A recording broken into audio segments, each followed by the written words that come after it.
Well, good afternoon, ladies and gentlemen. It is so good to see so many of you out spending your Sunday afternoon with us. We are very, very pleased. My name is Anthony Horsch. I'm the Director of Education and Interpretation, and kind of organized this, and so it's nice to see so many folks coming out.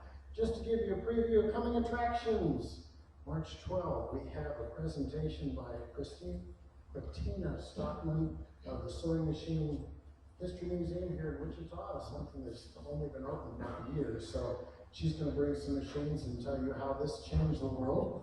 And then on March 26th, we have Stories from the Old West, Guns and Melodramas. Todd Reef-Schneider, one of our volunteers, who is the coordinator for the River City Renegades, is going to talk about some of the gun history and how they use some of that in creating some of the scenarios that they do. So I think that'll be pretty interesting. So today we've got a presentation about Billy the Kid. So while he was in Wichita, he wasn't all that notorious. Became a little bit more notorious once he left. All the people that leave Wichita. We do entertain your questions at the end if you'd like to. Nikki here will be glad to dispense her knowledge that she has about the subject and the topic. So I'm going to go ahead and get away. Give me a second to switch. Thank you so much for coming out to Old Cowtown Museum today. I really do appreciate it. My name is Nicole Connor, and I am volunteer for Old Cowtown. I'm on the historic board as their vice president, and I'm one of the River City gunfighters out here, so you'll catch me every other weekend during the season. Around here, they know me as Wichita Red, and I will say this is my first presentation, so be gentle. Now, we started out here. I know you guys have been playing Trivial Pursuit a little bit with the game. I gotta move this, I can already tell. See if the front goes. Okay, what I've done here is shows you Billy the Kid, because people all want to be from Hollywood. But what we're talking about today is the actual creation of Billy the Kid himself. Now, Billy has become an iconic celebrity for our country, as much as Wyatt Earp and Jesse James. One of the hardest things about Billy, though, is we don't have a whole lot of solid information on him. I do like this quote that was given to a Las Vegas reporter by Billy, and I think it sums up a lot when it comes to Billy altogether. And I don't blame you for writing of me as you have. You had to believe other stories. But then I don't know if anyone would believe anything good of me anyways. He's considered an outlaw. Why was he an outlaw? Today what we're doing is we're going to be talking more about who Billy was and what created the outlaw. In spite of a century of effort to track this boy down, a legion of researchers to document his early life, little more is known about him now than was at the time of his death at Fort Sumter in 1881. The only thing I found in reading plenty of Billy the Kid books is they can all agree that this is a picture of Billy the Kid. But from there, they diverged off in lots of areas. I studied it, and I chose my path that I would follow. So some of you may go, I've heard something else. Take that in. We'll talk about it at the end. Such as, I don't believe he came from Missouri, and that was one of the topics we discussed. So we're going to follow Billy and try to figure out who he was altogether. He went by many names: William Bonney, William McCartney, William Henry Atram, and of course, Billy the Kid. He was born November 23rd, most people are pretty sure. I don't know why they're sure of the date, because they have no idea about the year. They place him around 1859, which means he could be 57 to 61, but 59 is the middle ground. That's where most people say Billy was born. We do know for a fact, or so they say, that he died July 16, 1881. Now, with every person's creation, it starts with her mother. And since we're talking about the making of Billy the Kid the Outlaw, we're going to start with Billy's mother. Billy's mother, Catherine Devine, she arrived here at the age of 17. She came from Ireland, they believe around the Dublin area, outside in the country, escaping the potato famine. She arrived in 1846 on a steamer into New York Harbor. Reporting with all the other people, it has been theorized that this Catherine was an unwed mother. They think perhaps she was married or knew someone in Ireland or England on her way over, and their name was Bonnie, William Harrison Bonnie. And as you know later, Billy goes by Bonnie, and they think that's where this name came from. All you'll ever find on research really is William Harrison Bonnie. As you move forward, they are pretty sure that Catherine went ahead and she married Patrick Garrett McCarty. Now, as a researcher, I got a little tickled by that, because we all know who supposedly killed Billy, and she married Patrick Garrett McCarty. The couple is blessed with 3 children, William, Bridget, and Joseph. They go ahead and they settle on the west side of New York, down in the area of Hell's Kitchen. It's overpopulated, it's filthy, and it's ruled not by the law, but by the gangs. If you ever done any study on New York City, especially around the Civil War crime era, the gangs there were rampant, taking over. So every day, they would have dealt with 40 thieves, Bowery Boys, Dead Rabbits, Daybreak Boys, the White Holes, Eastman, and Five Points gangs. Some surmise that Patrick died from illness in 1863, living in this dirty, overstocked population. And that whatever malady took him, most likely also took Bridget, Catherine's only daughter. Because after 1863, you never see Bridget's name on any paperwork again. Now, others believe he did not die of malady. Bridget probably did. But he joined our grand army of the Republic and followed them like many other Irishmen off to battle for the freedom of the country. And he died in 1865 at the Battle of Nashville. Now, either way you look at it, Catherine is alone in this terrible area, raising her children in an unimaginably violent environment. If you've seen gangs in New York, I think they gave a good representation of how horrible it would have been to live there. And that's where I picked up some of these images from to set it into your mindset. Think of yourself, a young mother in a new country, with 2 children, and a dead husband. So she decides, I'm leaving. Catherine adds a new page to her history by moving her and her boys to Indiana. In Indianapolis, in 1866, she becomes a laundress. It's a very esteemed occupation because she can go ahead and take care of her children on her own schedule.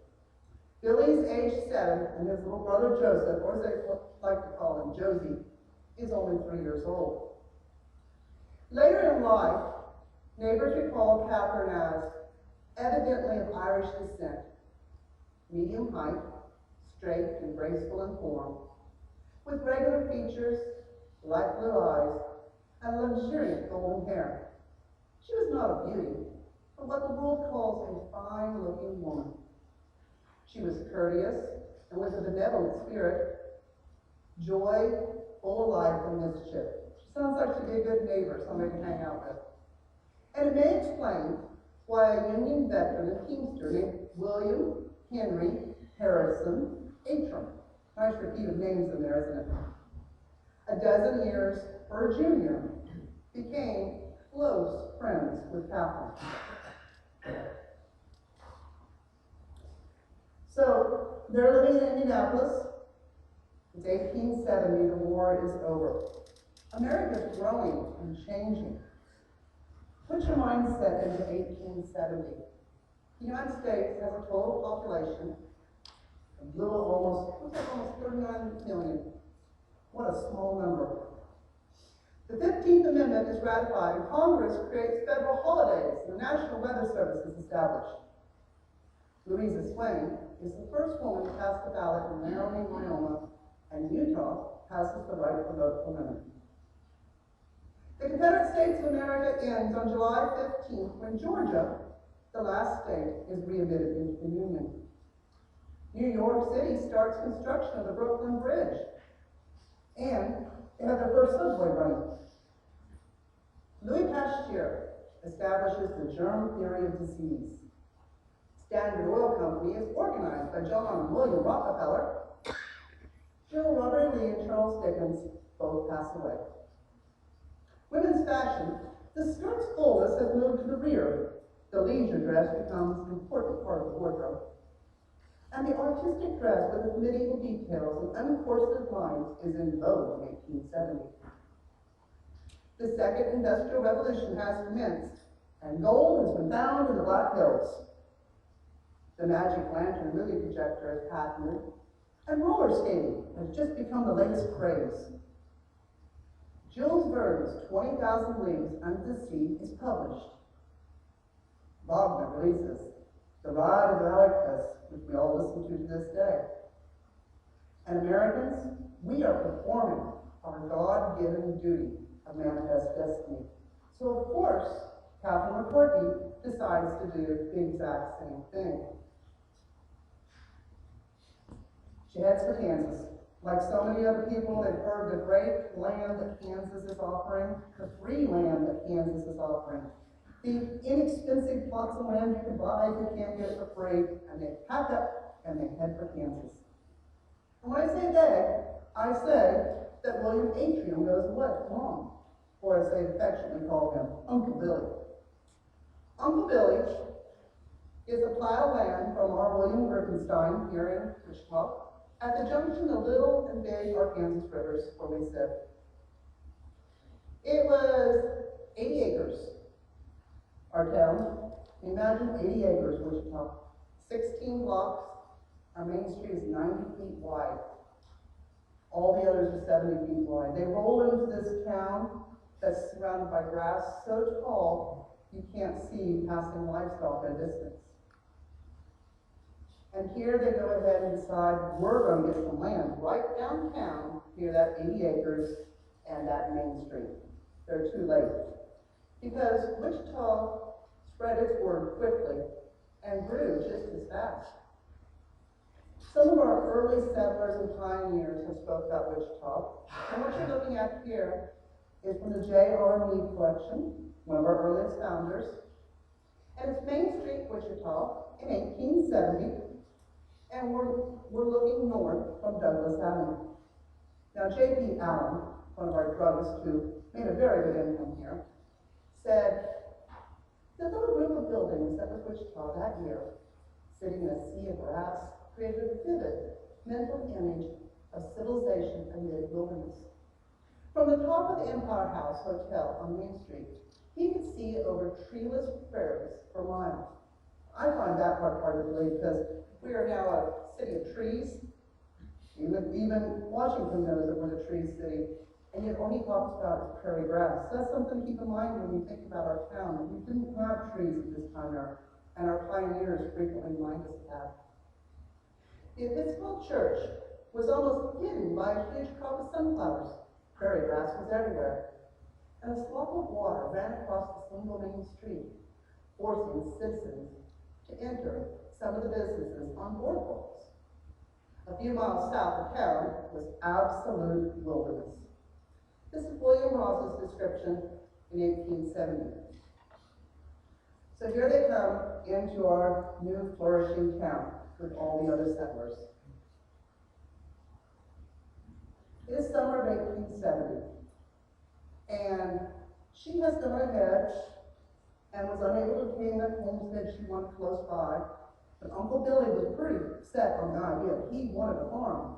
So he went on and he plowed for a quarter section, 6 miles northeast of town. A whole 6 miles out of town he was.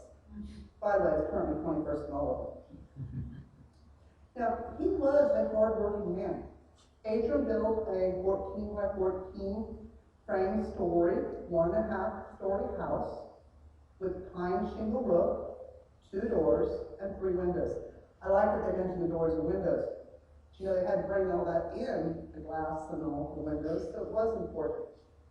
He dug a 6-foot deep well, cultivated 5 acres, built a pole stable, a 2-acre corral, planted 100 trees, and fenced it all behind 100 fence posts and 200 rails. Amazing somebody counted all the fence posts. So he builds this great plantation, in a sense, out there, 21st and Oliver, way out of town. But Catherine doesn't see it the same way. She's really interested in Wichita. She has come from the dirty streets of New York. She has starved in Ireland. She rode one of those plague-ridden ships to America. This is a woman who wants to make something of herself, and even more importantly, wants to make something for her sons. So she stays in Wichita, and she starts her laundry business back up again. It did her well in Indianapolis, so why not use it here in Wichita? She opens her business in a two-story building. Now, we've done a lot of research on this, and it is here that she lived with her boys. And we believe, as you can see, this two-story building, we've got Maine, Pine, Water, and Murdoch. This is our American Red Cross and the 1st Fire Department. So you can see exactly where her first-story building, we believe, sat. And I think a lot of the historians around this town and curators have done extensive research trying to figure this out. But it's nice to see that that's where she was at. And by spring of 1871, she was doing so phenomenal at her business that the Topeka Santa Fe Railroad placed her city laundry, didn't have a name, she just called it the city laundry, on its roster of Wichita mercantile establishments that you should visit when you're in town. That says quite a bit about her. You know she's not the only laundress in Wichita, Kansas.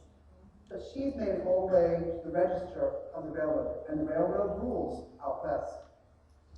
The little piece that you're seeing in the top left is actually a snippet of an advertisement in the Wichita Tribune, the 15th of March, 1871, Wednesday. I can thank my friend Mike Maxton for finding that for me.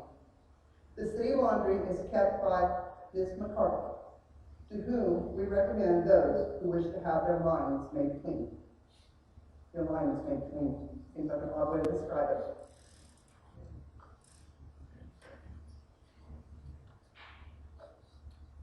Now, as I said, this is a woman who wanted to be something. And that means that the town she lives in, she wants it to be something also. So, as she's working downtown, she's meeting the businessmen who are around her. She's meeting them because she's frequently buying land and selling land, too. It would honestly be rather difficult to reconstruct Catherine and her son's lives from what little can be found in Wichita. And trust me, people have research and research trying to reconstruct them. However, looking through our pages of history, it can be seen she desired, like I said, to create a good life.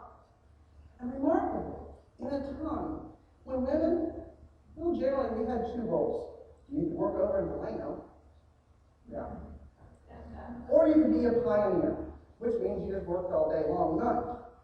So while women had these two roles, here she is, owning a business, buying land, selling land, getting her name in the paper. And contemporaries speak well of her. When you do find anything written about her, they refer to Widow McCarthy. So they're speaking very well of this woman. On July 21st, 1870, a momentous day for our little town, she, with 123 citizens, are standing before the probate judge, Reuben Riggs. They have a petition, and they plan on making Wichita real. On this day, they incorporate the Wichita Charter. The image you see here is from the Sedgwick County Museum, and thank you to Keith Wonder for taking this image. It is our Wichita Charter. And as you can see up top, there is Catherine's signature above Uncle Billy's signature, which means she got the sign before he did. I find it very amazing that she was there, that she did this. And also a very little known fact that this lady who came over on a plague ship signed our city charter. She also attends the Board of Trustees meetings at McAdams Hall. She's actively involved in making this town her home. Why? Because she wants her sons to become something.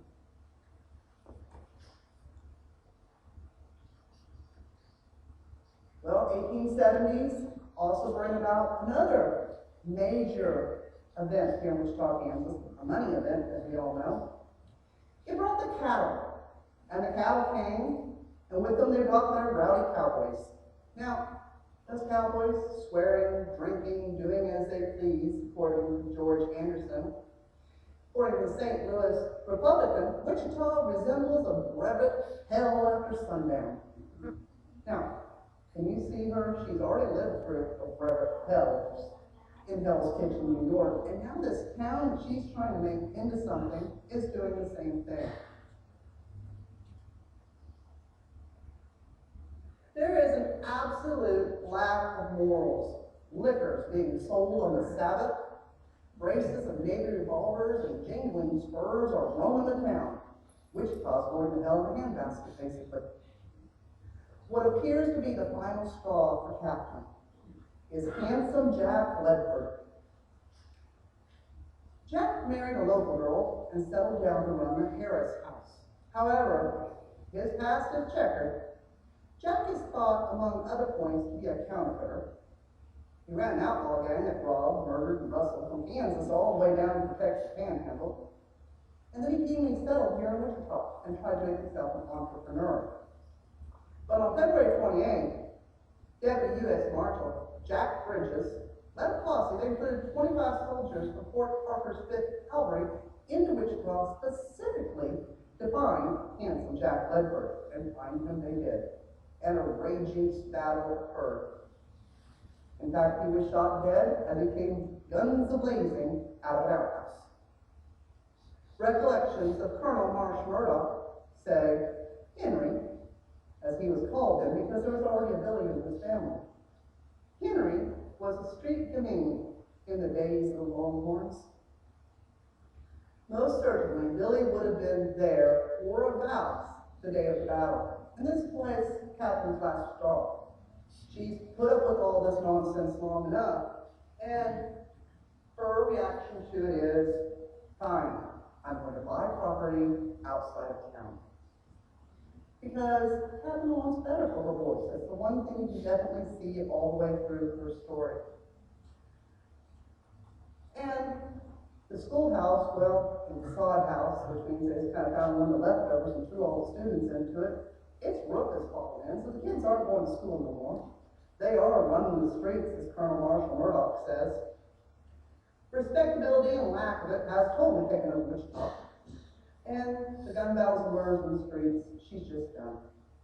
So on March 4th, 1871, Catherine purchases land with a flourishing orchard and a 12 by 14 one-story cabin, board roof, single windows, and a door. It's also adjacent with William Aitken's property. And it's way out in the country. We might all know it now as Whitechapel Cemetery, and that's where Catherine built her home. But is she really happy out there? I mean, this is the woman who wanted to make something of herself. Now she's living the pioneer life out of the country. The prairie offers a litany of dangers: drought, flood, fire, storms, plagues of frogs, rattlesnakes, wolves. Also, the sunflowers of Bluestem grow so tall a person cannot see. On top of it all, mothers caution their children consistently, be careful to look out for the cattle herds. So is she happy out there?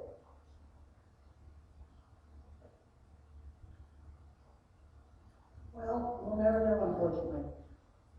Because of June 1871, Catherine was diagnosed with tuberculosis. And as we all know, the common cure given to anybody called a loner is moved to a drier climate. I often wonder what would Wichita have been if Catherine Devine McCarty had stayed here with us. What changes would she enact upon our town? But she swiftly sells her various Wichita properties, and by August, she, William Aitken, and the boys are once more pushing further west. Oddly, William Aitken did not sell his property. Actually, he only sold it a few years before his death. So you can track him somewhat staying in contact with Wichita all the way through. For 2 years, the foursome becomes lost to history.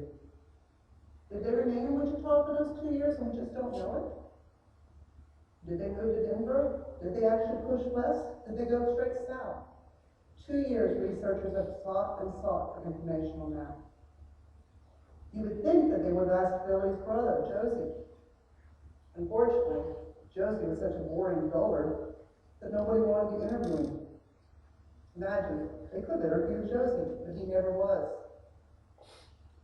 They reappear on the pages of history, March 1st, 1873, in Santa Fe, New Mexico. Catherine is marrying Uncle Billy. They've been together since Indianapolis, and now Catherine is marrying Uncle Billy. The biggest theory that most of the researchers say is she did it for her boys. Not because she needed Billy, but they needed a father because she has tuberculosis. He is now officially Henry, Billy the Kid, and Josie McCartney's stepfather.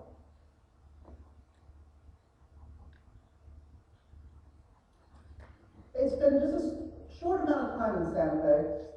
Well, no, not a short amount of time. They were there for about 2 months because according to Santa Fe, you can't get married there unless you're a resident. But after they had proved themselves Santa Fe residents, they moved right out, and they're following the money. Uncle Billy has an idea that he's going to become wealthy mining silver. So they go to Silver City. Now, Silver City is like many of the mining towns. It's a town with all its hair on, where 3 shifts of bartenders were required for the round-the-clock thirst, and poker players raked in thousands in winnings, daily and nightly. And this is the city they moved to. Many in Silver City live in tents. The McCartney Atrium family secured a 30-foot square cabin near the corner of Main and Broadway. Which brings us back to the fact that, did they move all over the West and spend their money? Or maybe were they in Kansas, saving up some of that money for selling off property? Because it would have cost money to get this 30-foot square cabin. Industrious Catherine sets right to work. She's baking cakes to sell, bed and board for newcomers, and of course, she opened her laundry. It shows what a hard worker she was. She has tuberculosis, and if she opens a job that's going to affect her health. Uncle Billy, he works regular odd jobs. Primarily, he's learning how to silver mine. He's off and about and doing whatever. He likes to gamble. He likes to silver mine. He's rarely at home. Neighbors remember the Atriums as very good people. She was a hard-working woman. Billy Atrium was stingy. Atrium was a nice-appearing fellow, but he wasn't good to his wife. Her charity and goodness of heart was proverbial. Most of what you learn about Catherine and Billy does come from their time in Silver City. Their neighbors speak of them frequently, and they were interviewed repeatedly through the years.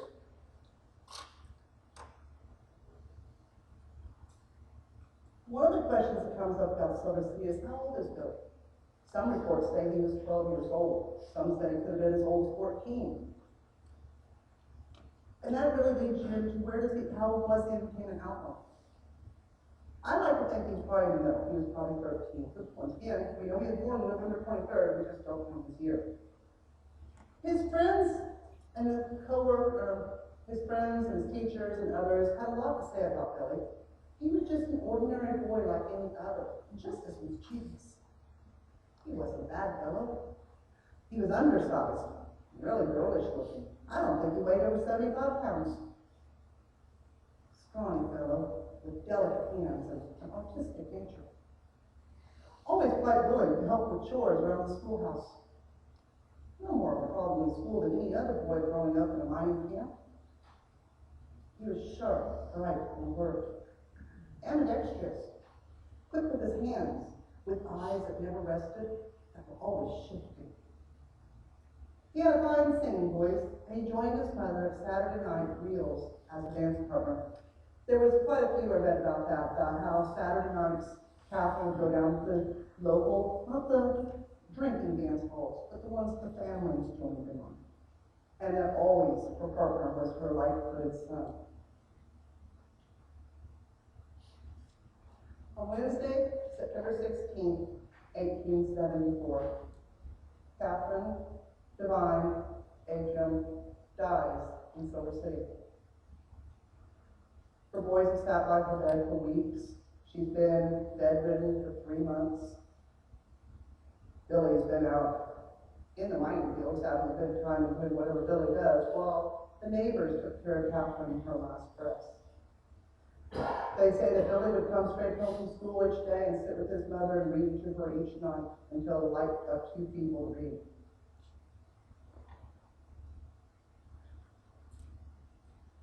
This is our defining moment in time. In every spot of history, in every person's life, there is a defining moment. And this is this one. When she dies, Catherine is no longer there to protect and provide for her boys. Her boys were everything to her.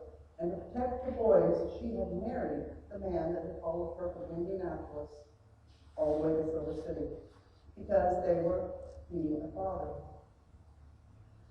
Billy Atrium does not even attend her funeral. The neighbors pull together the funeral. He's off mining as usual. He shows up about a week later.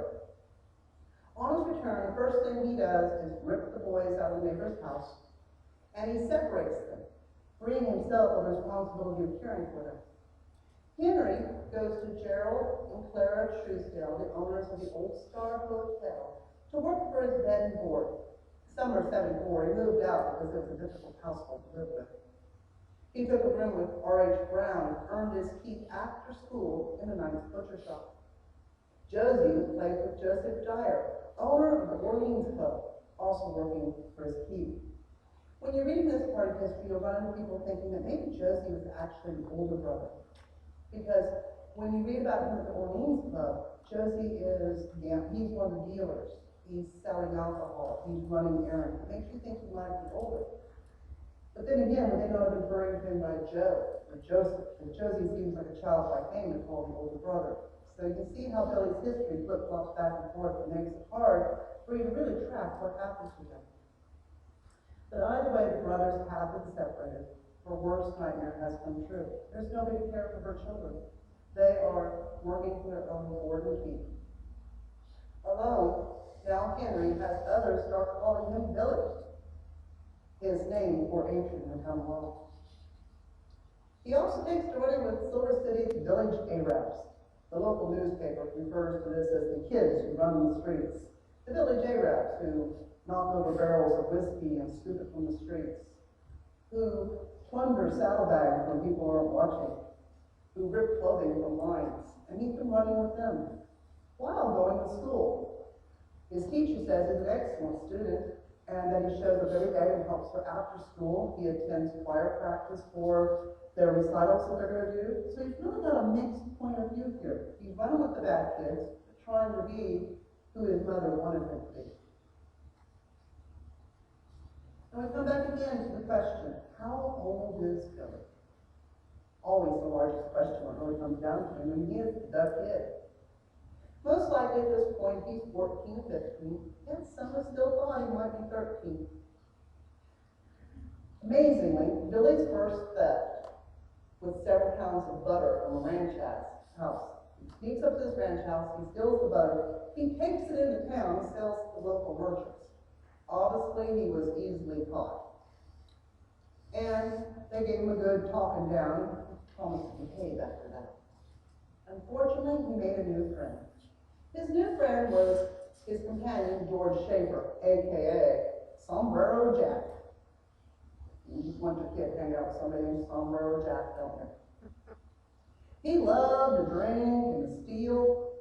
People said he had mania to steal. He would always steal. Yep, this is who Billy needs to be hanging out with.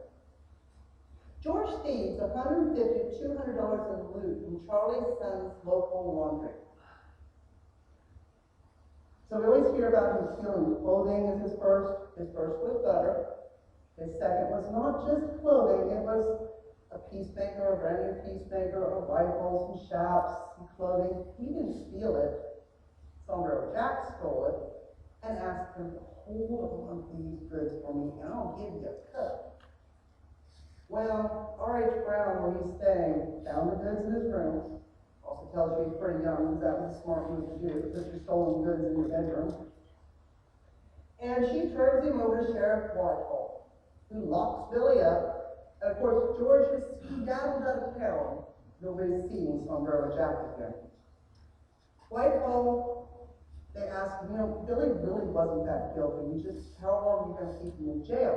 And Whitehall says, I'll just keep him there to get him a little scared. I'll turn him out after a while. Now, meanwhile, Billy is pacing this jail cell, and he's trying to figure out what to do, because in his books, he's just been captured for theft. He's looking at 3 months in the pen. Nobody wants to spend 3 months in the pen.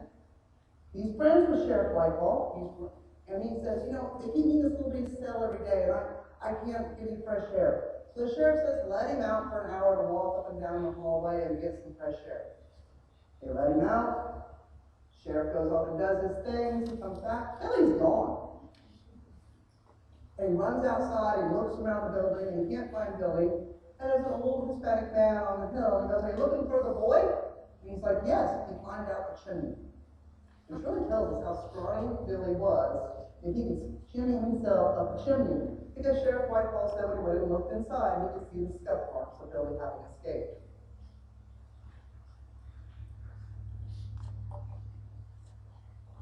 Now this is where the legend really begins with Billy. Such as, everybody likes to say, he ran to Fort Thomas, and there he shot a soldier dead for his horse. And he fled on to Lincoln County. You just skipped a whole lot of points there. First of all, he did not go to Fort Thomas. He did not shoot a soldier for his horse. He stayed in Silver City. Why? Because as a young boy, he was terrified. Numerous people around Silver City admit helping the scared lost boy who saw himself as a fugitive. Several ladies claim, and of course our words aren't said as much in history, but they do claim, so I kind of believe them, to have washed his clothes, fed him, had him sleep at their place, and then gave him money, even stopping the stage on the way out of town and putting him on that stage so he got away. Now, Billy's scared, so his only thought is, I need help. So they put him on a stage that will take him to Chloride Flats, Arizona. Chloride Flats, Arizona is where his stepfather was. He really has to relieve himself from responsibility. He's even left the state. He's working up there in the mines, and when Billy shows up, he tells the stepfather of his woes and what he's done, his difficulties. And his stepfather, according to one of his friends, later interviewed, said, if that's the kind of boy you are, get out. He does not take him back to Silver City to try to care for the past. He does not help Billy. He shoves him out of his life. And Billy does just that. On March 19, 1876, he does liberate Private Charles Smith's horse. Does not kill him, but he steals that horse straight outright and points the cayuse toward Fort Grant. Billy's next move, there are a few theories here. He hung about Fort Grant. It's an entertainment establishment. It'd be a good place to hang out. Cowboys and soldiers come in and he can make money off the cards, which he's learned to do when he's living in Silver City, especially since his brother Josie worked at the Orleans Pub. Well, he took a job at Henry C. Booker's Sierra Bonita Ranch. But they say he was too lightweight and scrawny to handle heavy work, so he didn't work very long at the Bonita Ranch. He rode Trailbird for Cow King John Chisholm, feasibly. He went to Kansas, where he revisited his childhood home. It's marked in Wichita's history that on 9/24/76, saloon keeper and his former jailbird, Walter Beebe, was shot and killed here in Wichita. At the time, they said it was a Texas man named Ward who shot and killed Beebe. But after Billy's death, Colonel Marshall Murdoch, who we all know, wrote, we mentioned last week that Billy the Kid, lately executed, was formally arrested in Wichita. We are reminded, and we expect that it is true, that the shot that killed Walter Beebe in his saloon out on the west end of the bridge was fired by the Kid. Interesting that Murdoch does that. Was it because they really did see boy in town, or was it just a good flash in the pan for a newspaper? Fall of '76, Billy pops back up in the Wichita area. And on his wanderings, he picked up the moniker, the Kid. Kid Atrium is running with John Mackey's ring of horse thieves. February 1877, Billy is captured by the Army. He has stolen the last mount he's going to steal from the Army. Then his favorite trick, wait till the soldiers go in to get drunk, take their horses off the hitching rail at Camp Grant, and head on out. They take him back to the fort. He has a very rough time there. There's a whole story about how he escapes by throwing salt in the faces of the soldiers and blinding them. Sounds like a lot of dynamite rubbish to me, but I read it in like 3 different history books. But one way or another, what he does manage to do is once again escape. So one thing we can say about Billy, whether he's a fast thrower or not, he's definitely an escape artist. And him and the shackles completely disappear from the military fort. But he keeps hanging out in his same old haunts he's hung out in. And in these haunts, he comes upon Wendy Francis P. Cahill. He's an Irish immigrant, and he ran Grant's Army Post blacksmith operation. Really gave Billy a hard time when the Army drug him in shackles.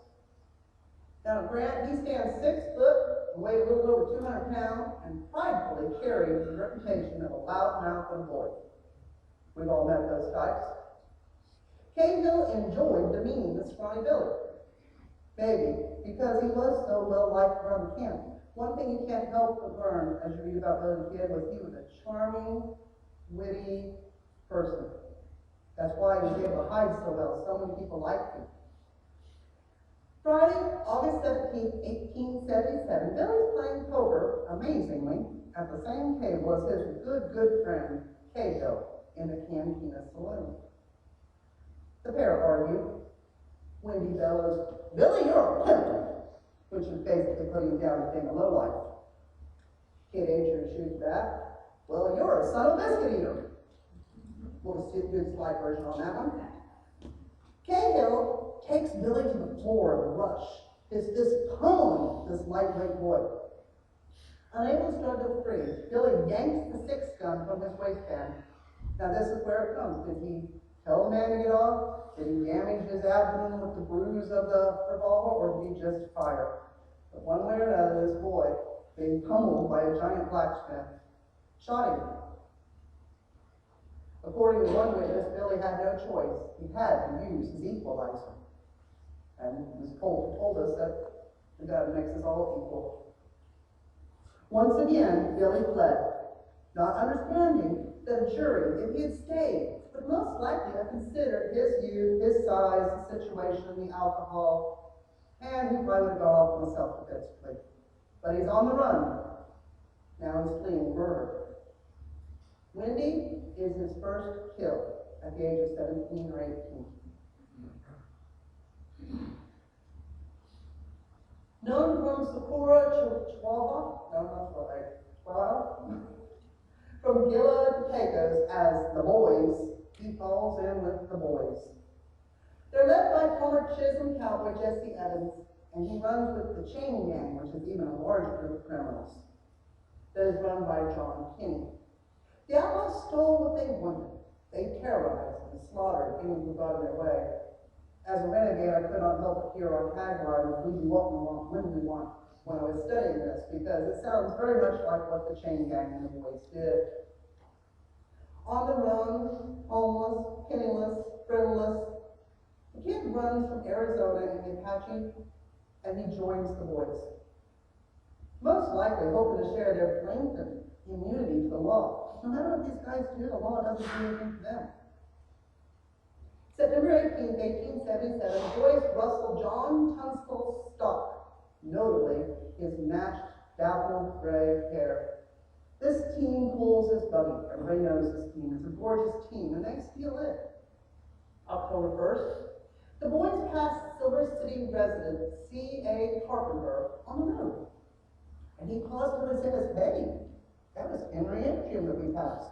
So now they know for sure Billy is running with the Boys. October 8th, passing through La Mesilla, kid steals a mare, and it belongs to Sheriff Marino Burrell. This was a huge mistake. This is one of those backward sheriffs who takes the money in and does the law-abiding that he feels like doing. He helps out the boys and the chain gang, and now Billy has stolen his daughter's prized mare. So this creates a rift between Billy and his friend Jesse Evans, who runs the boys. So he disappears from the boys. Mid-October, and he's out there introducing himself as Kid Atrium, but then he goes back to calling himself Billy Bonnie, almost like he's trying to create a new identity. He doesn't want to be the outlaw anymore. Tracking Billy in October of '77 is exceptionally difficult. One thing we have figured out as we research is that he was living off the drug lines. That would make it rather difficult to track as he goes from one drug line to the next. Yet, he's not running with boys. That is one thing that's known, because the boys are active in other places, and he is not. Frank Coe says Billy was arrested at the Seven Rivers camp. George Coe, on the other hand, says Billy and his pal Frank Baker, they drove Russell's stock into Lincoln and ran afoul of difficulties that would have gotten them killed if Jesse Evans had not stepped in. Now, Man Jones says, I found Billy in the yard. He walked 25 to 30 miles in shoes with no socks, and his feet were ruined. And I had him stay here and took care of him. He hadn't eaten for 3 days. He lays around our house for several weeks. Sheriff Brady's family, Billy arrived at our ranch tired, hungry, and needed a place to stay. He worked here for a bit, then at the L.G. Murphy store in Lincoln before moving on. The most interesting one of all the things that was going on in that autumn is Lily Casey. Lily Casey is the daughter of Ellen Casey, who is the niece of John Chisholm, the cattleman of the area. Billy met my family on the road when we were leaving New Mexico. He was ponying a pair of dapple grays. Remember dapple grays? And riding a horse with a Jingle Bob brand. My mother, Ellen, knew the animal was stolen, as her uncle, John, never sold any of his horses that wore his Jingle Bob brand. He introduced himself as Billy Bonnie, and he wanted to trade the grays for a mare Mama had purchased from Frank McCool. This was the same mare Billy had stolen from Sheriff Burrell.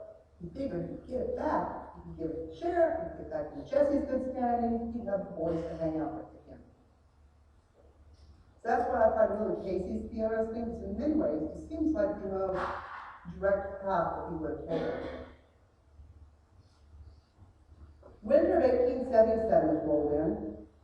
We've seen him going all over, we've heard the stories of where he's been. But what we do know is that a Chisholm cowboy who became Sheriff Dick Brewer is now working on the side of McSween and Tunstall in Lincoln County. Brewer's posse tracks down Jesse Evans and a collection of the boys. So the law is no longer immune to them. They're starting to track them down. They've caused way too much problem. Evans and his pals are jailed in Lincoln for rustling Tunstall's stock. Now, the Lincoln jail is in a basement of the building. It has no windows.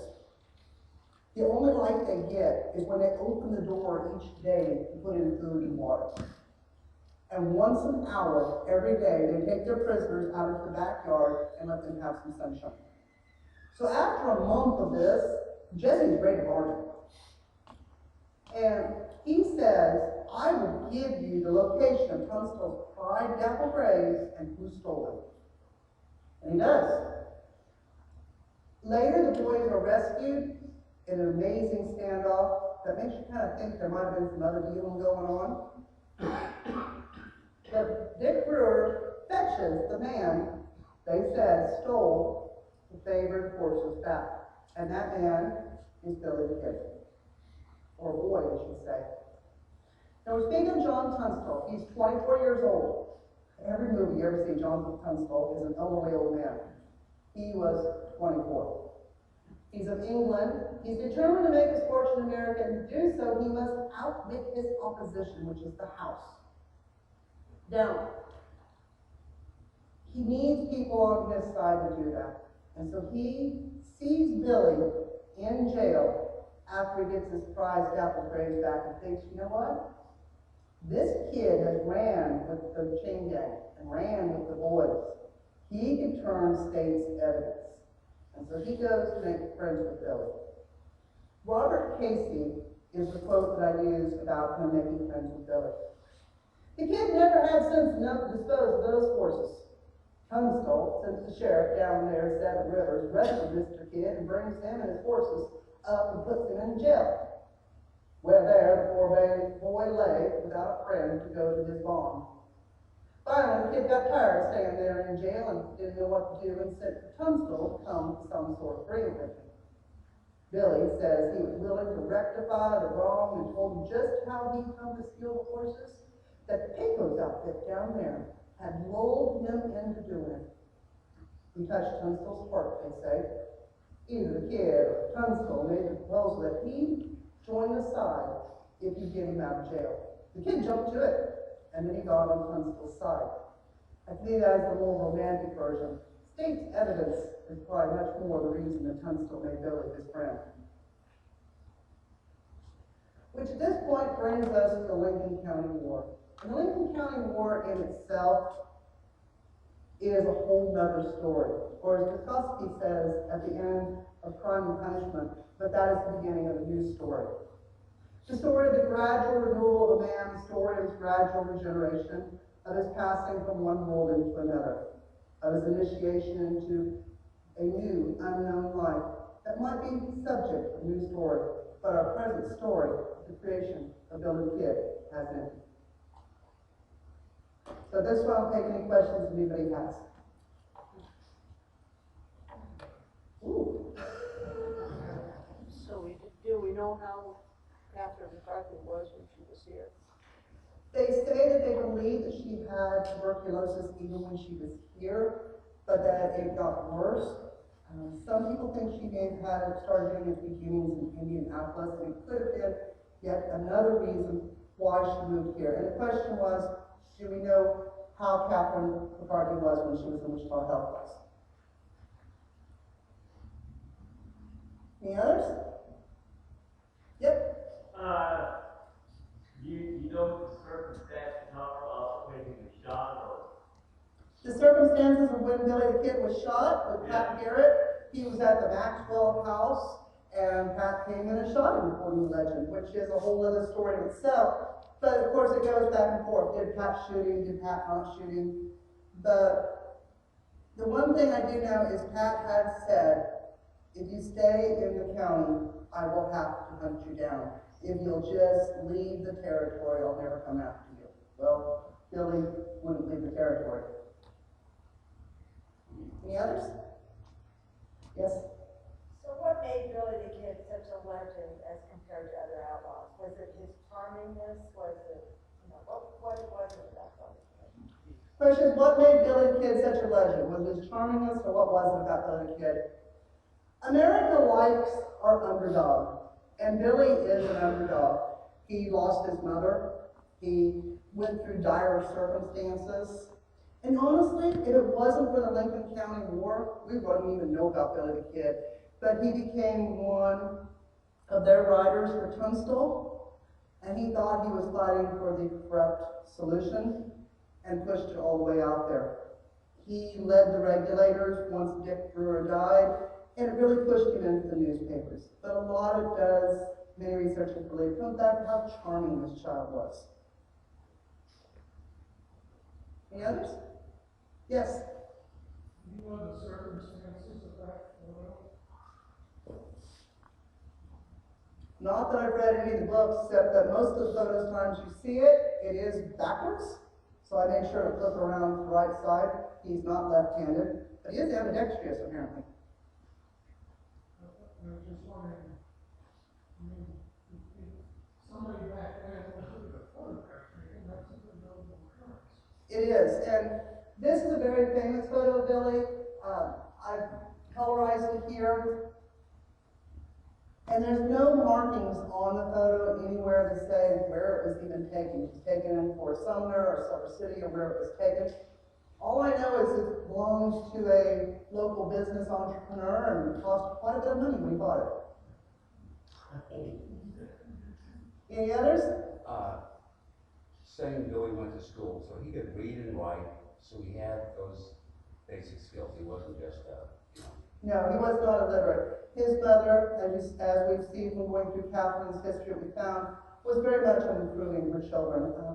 When his brother Josie, he lived in Denver most of his life and around that area, he was literate. He could read, write, everything. But several reporters said he was too boring to interview, which I think is very sad. Yes? And how old again was he when he died? Doing your theories, he could be anywhere between 15 and 19 years old. So he may not have even ever had a girlfriend or They say he had lots of girlfriends. It seemed to be this in every town like Billy, because he could sing and he could dance and he was sweet. And in fact, when he was at Maxwell's house that night, it was because one of his girlfriends were there. I think the photo probably does this justice to him. As a photographer, I would say this tintype has been stretched a little bit when he was printing it. It was done by a cheap photographer. He didn't use enough silver nitrate. I'm believing he's probably not as slack-jawed as we see here. It's part and parcel of the stretching of the photographer's work. Or he could have been very drunk. But we all look good that time. Or we think we do, with our notes. Any other questions? Well, I want to thank you all for coming out. One of the reasons that I did this Billy the Kid presentation is I did some research on Billy the Kid to help the Greenway Alliance. Greenway Alliance is getting prepared to put up a Billy the Kid monument.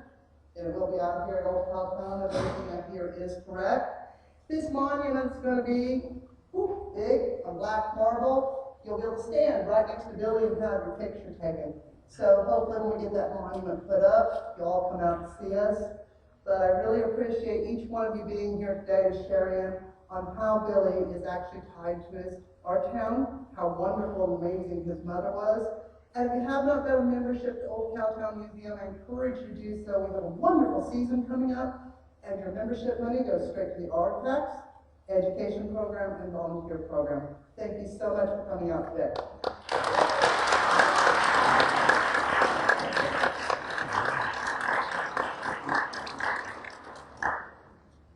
Before you leave, make sure you stop by. There's still some snacks left. And March the 12th is whenever we have a presentation on the sewing machine. So come on back and we'll see what we can learn about sewing. So thanks a lot for coming out.